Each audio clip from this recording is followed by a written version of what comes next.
Miranda, eu sou assistente de coordenação de pesquisas do Núcleo UFSEBRAP, sou doutoranda em Sociologia pela Universidade de São Paulo. No dia a dia do Núcleo, eu ajudo nas atividades administrativas, institucionais, então a relação com os pesquisadores, as relações com os financiadores. Eu estou ali para mediar um pouco a relação entre pesquisa e a própria administração do núcleo. O Núcleo Afro é um núcleo que nasceu em 2019, ele é um núcleo bem recente, esse ano a gente está fazendo 4 anos, é um núcleo de pesquisa e formação em raça e justiça racial. Então, a grande ideia do núcleo é formar novos pesquisadores e produzir pesquisa de qualidade com incidência política, falando sobre um grande guarda-chuva das relações raciais, né? Bom, e aí falando um pouco mais sobre o dia a dia do núcleo de pesquisa, né? E quais são as pesquisas que a gente trabalha dentro do núcleo, eu trouxe para vocês o nosso site, que eu acho que é onde a gente consegue ver de uma forma mais ilustrada, né? O que é esse dia a dia da pesquisa, quais são os trabalhos que a gente faz. E aí o núcleo se divide basicamente em 3 linhas de pesquisa: cultura e identidades, discriminação e desigualdades, política e direitos. Então, dentro dessas linhas de pesquisa, a gente tem projetos de pesquisa específicos. Por exemplo, aqui em Cultura e Identidades, a gente pode achar alguns dos projetos da casa. Essa é uma linha de pesquisa que trabalha com resgate e sistematização dos acervos do movimento negro, promovendo a preservação da memória, investigando e promovendo as trajetórias intelectuais e o pensamento negro brasileiro. A gente tem aqui também, dentro dessa linha, o projeto Biblioteca Afro, que é um projeto que acontece aos sábados aqui no YouTube do SEBRAP. A gente conta com autores, pesquisadores, falando sobre várias das pesquisas e livros, né, sobre relações raciais. É um projeto coordenado pelo professor Danilo França. A gente tem um projeto do BOS também, que resgata um pouco da memória do intelectual, coordenado pelo professor Matheus Gatto. Temos o projeto Raça e Organização da Cultura, Memória do Ativismo Afro-Brasileiro, que é coordenado pelo professor Paulo Ramos, e o projeto Panorama Quilombola, coordenado pelo professor Arruti. Então, essas aqui são as pesquisas da linha Cultura e Identidades. E aí agora a gente tem as pesquisas da linha Discriminação e Desigualdades. Essa é uma linha de pesquisa em que a gente realiza uma produção e análise de dados sobre a produção e reprodução das desigualdades raciais e das situações de discriminação em diferentes esferas na sociedade, né? Da educação, acesso ao trabalho, em território, enfim. E aí, dentro dessa linha, a gente tem um projeto Mulheres Negras e Mercado de Trabalho, um estudo sobre os trabalhadores domésticos no Brasil. Temos um projeto Segregação Racial e Coletividades de Raça e Classe no Brasil, Desigualdades em Saúde, Políticas e Burocracias de Acesso a Serviços Reprodutivos. Esse é um projeto coordenado pela Jaciane Milanese. Temos o Afrodados, que é um projeto muito interessante, que ele perpassa todos os outros projetos do núcleo, porque é um projeto que visa ter uma base, ter um tratamento dos dados de forma consistente. A gente conta com cientistas de dados, a gente conta com uma equipe muito robusta e que nos ajuda a fazer com que todas as outras pesquisas se mantenham de pé.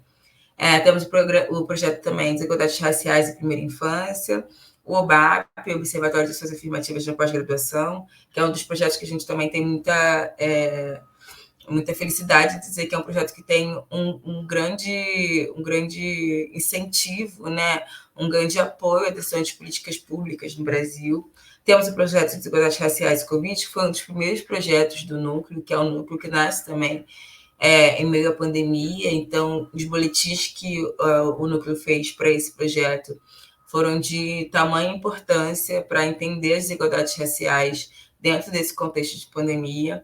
Temos também o consórcio de acompanhamento de ações afirmativas, que foi um consórcio feito em parceria com o GEMA, e foi super importante para entender, fazer um estudo da arte de como estão as ações afirmativas no Brasil e quais são os frutos dessas ações afirmativas no ensino superior, né?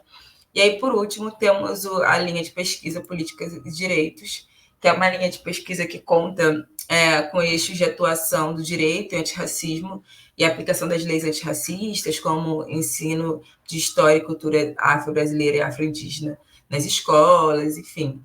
E aí a gente tem 2 projetos principais, que é um projeto sobre segurança pública da população negra, como o sistema de justiça responde a episódios individuais e institucionais de violência racial, e um outro projeto que é o Protesto das Margens, que fala sobre linguagem, repertório e agências antirracistas no século XXI. Esses 2 projetos também englobam subprojetos de pesquisadores, então nós temos alguns pesquisadores falando sobre violência racial em lugares específicos do país, temos pesquisadores falando sobre letalidade policial, enfim, esse projeto abarca outros microprojetos. E como eu falei anteriormente, o núcleo é muito grande, né? Nós temos mais de 50 pesquisadores. Então, cada projeto que eu mostrei aqui para vocês reproduzem vários outras pesquisas e vários outros contextos. Aqui no nosso site também a gente consegue ver a incidência do afro na mídia. A gente tem o prazer desse ano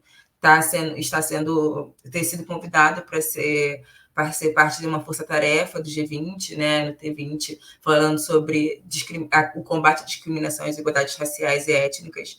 Isso é muito interessante para entender o quanto o afro também tem uma incidência política importante. Aqui no nosso site também a gente consegue ver os eventos. A gente, esse ano, está ajudando a produzir o Encontro Continental de Estudos Afro-Latino-Americanos, que é uma parceria com a Lari de Harvard, que também a gente tem uma parceria no consórcio de pós-graduação. E a gente tem aqui embaixo também a seção de produções, que a gente consegue ver o que cada uma dessas pesquisas que eu mostrei para vocês está produzindo, está realizando. Como dito anteriormente também, o Nexo Políticas Públicas é um grande parceiro, então boa parte das nossas produções estão no Nexo Políticas Públicas, e aqui também no site a gente consegue ver por cada pesquisa, né, por cada área temática, um pouco do que está sendo produzido pelos nossos pesquisadores. Enfim, convido vocês a olhar um pouco mais, com mais calma, para esse site, conhecer um pouco mais do Afro. Nesses 4 anos de Núcleo Afro, a gente contou com parceiros que foram essenciais, tanto para o nosso crescimento, quanto para a nossa consolidação enquanto núcleo de referência sobre relações raciais no Brasil. Então, a gente tem um apoio institucional hoje do Ibirapitanga, da Fundação Forte, da Fundação Tito Setúbal. Temos apoio a projetos específicos do Serra Pilheira, da Open Society, da Pórticos, e além de parceiros como o Nexo Política Públicas, o arquivo Edgar Larenhal e a Open University, que também nos ajuda a fazer com que projetos específicos se mantenham de pé e façam com que a gente consiga também financiar pesquisas, financiar projetos específicos. Nesses 4 anos, como eu disse anteriormente, o Afro foi crescendo cada vez mais. No começo eram apenas alguns coordenadores e alguns assistentes de pesquisa. Hoje a gente consegue cada vez mais adicionar pesquisadores e contribuir com uma formação de qualidade para esses pesquisadores, que é o essencial, né? A gente consegue fazer bolsas para cursos, tanto como o Sebrap Lab, como cursos externos, né? A gente consegue fazer com que nossos assistentes de pesquisas participam desses cursos de formação. A gente consegue também financiar a participação em eventos nacionais e internacionais, fazendo com que cada vez mais a produção que a gente faz dentro do núcleo possa incidir politicamente, né, para fora do campo ali do núcleo, né? Como eu disse anteriormente, a gente participa em várias universidades, então nossos assistentes de pesquisa, nossos coordenadores de pesquisa estão alocados em universidades diferentes dentro do país, então isso faz com que a gente consiga conversar com vários parceiros de forma concomitante, e é muito interessante perceber o quanto o núcleo consegue acompanhar também as principais discussões da agenda de políticas públicas no âmbito nacional. Como disse anteriormente, o núcleo nasce no meio da pandemia, então a gente nasce também num campo de tentar entender o que estava acontecendo e como as desigualdades raciais estavam se colocando nesse lugar. Agora, nos últimos anos, a gente tem priorizado incidir em políticas públicas, então, como produzir dados de qualidade, como coletar dados de qualidade. A gente tem, por exemplo, o projeto Panorama Quilombola, que durante esses 4 anos vem sendo um grande apoiador das pautas das populações quilombolas e afro-indígenas, né? Então, a gente consegue também entender o quanto um projeto de longo prazo consegue também corroborar para os movimentos sociais, sociedade civil, terem frutos acadêmicos, né, para corroborar com as suas pautas. Então, eu acredito que o Núcleo Afro é um núcleo de muito sucesso no que se propõe, no sentido de ser um núcleo que consegue fazer essa ligação entre sociedade civil e academia e, sobretudo, conseguir formar jovens pesquisadores com formação de qualidade, com debates de qualidade, e fazendo com que esse espaço acadêmico seja cada vez mais um espaço plural e democrático, né? Eu espero que o Núcleo Afro tenha muitos anos aí de sucesso e que consigamos sempre ter como horizonte uma casa de formação e de incidência pública e política sobre a agenda de relações sociais. E, mais uma vez, convido vocês a conhecer o núcleo, nossas pesquisas e toda a produção que temos feito aí ao longo desses 4 anos.